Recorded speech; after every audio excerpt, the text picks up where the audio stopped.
পড়লে আমাদের দেশে কয়েক একটা হুতার বাইরেও রক্ষা পায় না, এবং এখানে তাও পায় নাই, মানে জীবনে বাইচে গেছে মানুষ বাংলাদেশ। এই জন্য আল্লাহর কাছে আগে শুক্রিয়া আদায় করতে হয় যে শুকুর আলহামদুলিল্লাহ অন্তপক্ষে মানুষজন মারা যায় না।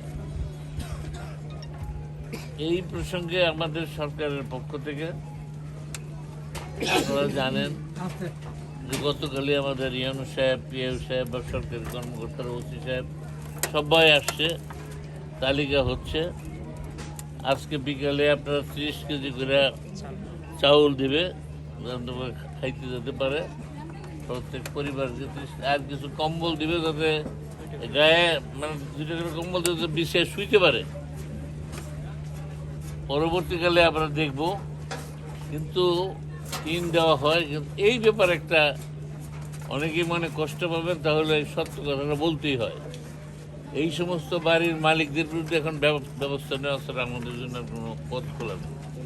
তারা রাস্তাঘাট রাখবে না, মানুষকে মৃত্যুর দিকে ঠেলে দিবে, বাড়িঘর করবে, বিদ্যুতের লাইন ঠিক রাখবে না, খুব কম পয়সায়, যেটা একেবারে হস্তার উপরে, যেটা আরও হস্তা, এটা দিয়ে এনে লাগাবে, যার কারণে এই শর্ট সার্কিটের থেকে আগুন ধরে। আমি জানি এখানে কি করছে অন্যান্য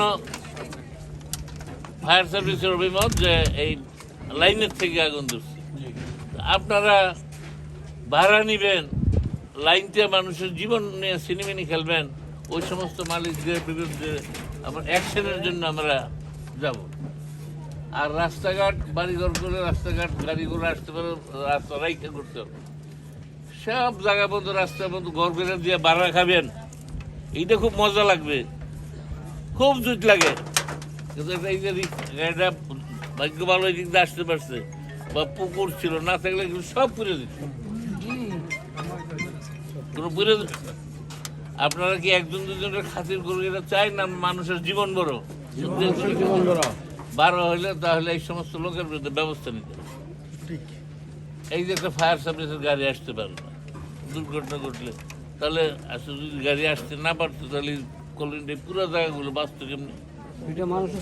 অন্তত 5টা মাত্র এইগুলো একটা কি আধা ঘন্টা যদি আরো বেশিক্ষণ আগুন থাকতো, এগুলো একটা কি হ্যাঁ? আমাদের নতুন চেয়ারম্যান সাহেব হয়েছে, যেহেতু এই মহল্লার, ওনার জন্য এটা খুব কষ্ট হইবে, আমি যে কথাটা কইব। কিন্তু এই রাস্তাঘাট সব আমরা বন্ধ করে দেব, প্রশাসনিকভাবে আমরা ব্যবস্থা নিয়ে বন্ধ করে দিব। রাস্তা বড় না করলে রাস্তায় থাকবে। রাস্তা যদি চান তাহলে জমি দিতে সাইডে ঘর করতে হবে, ঘর পিছিয়ে আনেন, রাস্তা বড় করেন। মানুষের জীবন আগে না কেউ ব্যবসা বাণিজ্য বড় আগে? এটা তো আপনার একমত? তাহলে আমরা এই রাস্তা বন্ধ করে দিব। রাস্তা বড় করে না, আরো ঘর পিছিয়ে তুলতে হবে, রাস্তা রাখতে হবে, মানুষ চলাচলের জায়গা থাকতে হবে। নিজে একটা ঘর রুম ভাড়া, রুম বেশি করে লেগে না, সব কিছু বন্ধ করে ফেলবেন, তাহলে তো হয় না। ব্যবসা করেন আপনারা।